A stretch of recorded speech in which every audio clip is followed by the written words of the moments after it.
श्री कृष्णाय नमः। श्री गोपीजन वल्लभाय नमः। श्रीमदाचार्य चरण कमलेभ्य नमः। श्री गुसाई जी परम दयालवे नमः। श्री गुरुवे नमः। अपने माथे बिराजता सेव्य स्वरूपाय नमः। सर्व वैष्णवने जय श्री कृष्ण। गत विडियो सुधी આપણે उत्सव વિશે જાણકારી મેળવવાની કોશિશ કરી હતી। આખા વર્ષ દરમિયાન જે મુખ્ય મહત્વના उत्सव આપણે મનાવીએ છીએ એની ટૂંકમાં જાણકારી લીધી। આપણી આ સત્સંગ રૂપી સરિતા આગળ વહેતી રહે અને બધા વૈષ્ણવોનો એવો ઉત્સાહભરો સાથ મળતો રહે એવી પ્રભુ ચરણોમાં પ્રાર્થના કરું છું। આજે આપણે એક નવો વિષય શરૂ કરવા જઈ રહ્યા છે, એકાદશી। એકાદશી વ્રતનું મહાત્મ્ય શું અને દરેક એકાદશી વ્રત એકાદશી પાછળની જે કથાઓ આવે છે એ કથા પુષ્ટિમાર્ગીય ભાવ અને મર્યાદા ભાવ એ બંને જોવાની કોશિશ કરીશું। તો આ મારે એકાદશી વ્રત કરવું છે આ પુસ્તક છે। આ પુસ્તકમાંથી આપણે એનું વાંચન કરીશું। તો આજે આપણે એના પ્રસ્તાવના રૂપમાં જાણવાની કોશિશ કરીએ કે એકાદશીનું મહાત્મ્ય આટલું શા માટે છે। તો એની પ્રસ્તાવના આજે આપણે શરૂ કરીએ છીએ। આશા રાખું છું બધા વૈષ્ણવોને ગમશે। જે કંઈક તમારા પરથી અભિપ્રાય હોય એ જણાવવા વિનંતી કરું છું। કમેન્ટ્સમાં મને જણાવતા રહેજો। બડે ભાગ માનુષ્ય તન પાવા, 84 લાખ જન્મોના અંતે આપણને આ દુર્લભ માનવ દેહ મળ્યો છે। આપણા શાસ્ત્રો કહે છે કે આ માનવ દેહની સાર્થકતા અને જીવનું અંતિમ લક્ષ્ય પ્રભુની પ્રાપ્તિ છે। પ્રભુએ આપણને 11 ઇન્દ્રિયો આપી છે, 5 કર્મેન્દ્રિય, 5 જ્ઞાનેન્દ્રિય અને 11મું મન। હાથ દ્વારા પ્રભુની સેવા અને સત્કાર્ય કરવા, પગે ચાલીને મંદિરમાં પ્રભુના દર્શન કરવા માટે જવું, પ્રભુની સેવા ઉપયોગી કંઈક સામગ્રી લઈ આવી, આંખથી પ્રભુના સ્વરૂપનું દર્શન કરવું, કાન દ્વારા પ્રભુના ગુણગાન કરવા, શ્રવણ કરવું, મુખથી પ્રભુના ગુણગાન ગાવા, આમ સ્થૂળ દેહથી પ્રભુની ભક્તિ, સેવા, નામ, સ્મરણ, કીર્તન, ગુણગાન ગાતા રહેવું, મનન, ચિંતન, સ્મરણ કરતા રહેવું। આપણા સૂક્ષ્મ મનમાં, સૂક્ષ્મ શરીરમાં મન, બુદ્ધિ, ચિત્ત અને અહંકાર આ 4 સાધનોમાં મન અને મનની શાંતિ એ ખૂબ જ અગત્યની છે। તેથી 11મી ઇન્દ્રિયને આપણા શાસ્ત્રોએ ખૂબ જ મહત્ત્વ આપ્યું છે અને આ 11 ઇન્દ્રિયોથી આપણે જીવનના અંતિમ લક્ષ્ય પ્રભુની પ્રાપ્તિ કરવાની છે। આપણને દરેકને સુખ, શાંતિ, આનંદ જોઈએ છે, પરંતુ દેહાધ્યાસ અને ઇન્દ્રિયોનો અધ્યાસ એનાથી આપણને સુખ, શાંતિ અને આનંદ જગતમાં બાહ્ય પદાર્થોમાં આપણે શોધીએ છીએ। ઇન્દ્રિયો દ્વારા આપણે જે જોઈએ છે એ આપણે બાહ્ય જગતમાં શોધી રહ્યા છે।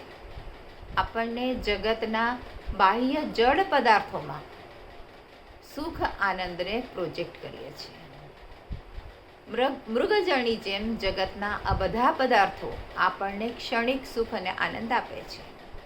ખરેખર આનંદ એ આપણો પોતાનો સ્વભાવ જ છે અને એ આપણી અંદર જ છે, પરંતુ જીવની અવિદ્યાને લઈને જીવને પોતાના સાચા સ્વરૂપની વિસ્મૃતિ થઈ ગઈ છે। આથી જ્યાં સુધી જીવ આ પંચપરવા અવિદ્યામાંથી મુક્ત ન થાય ત્યાં સુધી સાચી શાંતિ અને આનંદનો અનુભવ થઈ શકતો નથી।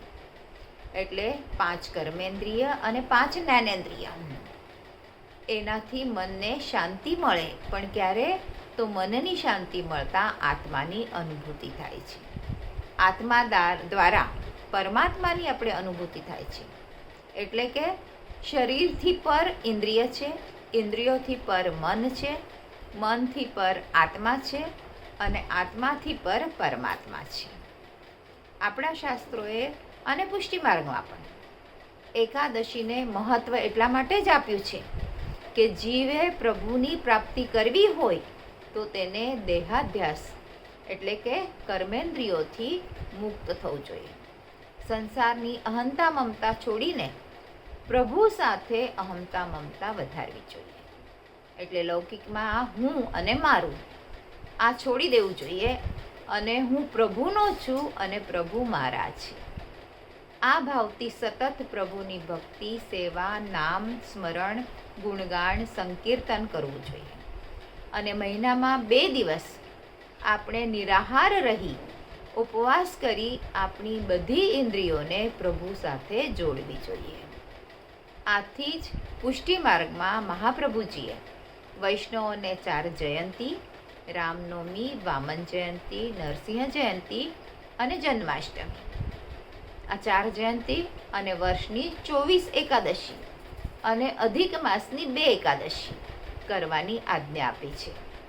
ઉપવાસથી આપણી 11 ઇન્દ્રિયોને વશ કરીને પ્રભુની સેવા, સ્મરણ, કીર્તન અને પ્રભુના સાનિધ્યમાં રહેવા માટે એકાદશીની આજ્ઞા આપી છે. અને વ્રત નિષ્કામ બને તે માટે અન્નના દોષનું નિવારણ માટે તે દિવસે અન્નનો ત્યાગ કરવાની આજ્ઞા આપી છે. એટલે એકાદશીને દિવસે અન્ન ગ્રહણ નહીં કરવાનું, કેમ કે અન્નમાં જે દોષ રહેલો છે એ દોષનું નિવારણ થાય છે. એકાદશી વ્રતનું મહાત્મ્ય આ પુસ્તકમાં આપેલું છે. એ આપણે દરેક એકાદશીના હિસાબથી આપણે જોઈશું. આપણા પુરાણોમાં જે કંઈક વર્ણવ્યું છે એ જ આ પુસ્તકમાં આપવામાં આવ્યું છે અને એ વાર્તાઓ દ્વારા દર્શાવેલું છે. તેમજ પુષ્ટિમાર્ગીય રીત પણ એમાં દર્શાવેલી છે. એકાદશી એ દરેક મહિનાના શુક્લ પક્ષ અને કૃષ્ણ પક્ષના 11મે દિવસે આવે છે અને તે શ્રી કૃષ્ણને અતિ પ્રિય છે. આથી જ આ દિવસ હરિવસરા તરીકે પણ ઓળખાય છે. એકાદશી વિશે વિસ્તૃત અને યોગ્ય સમજૂતી શ્રી હરિભક્તિ વિલાસ આ પુસ્તકમાં આપવામાં આવેલું છે.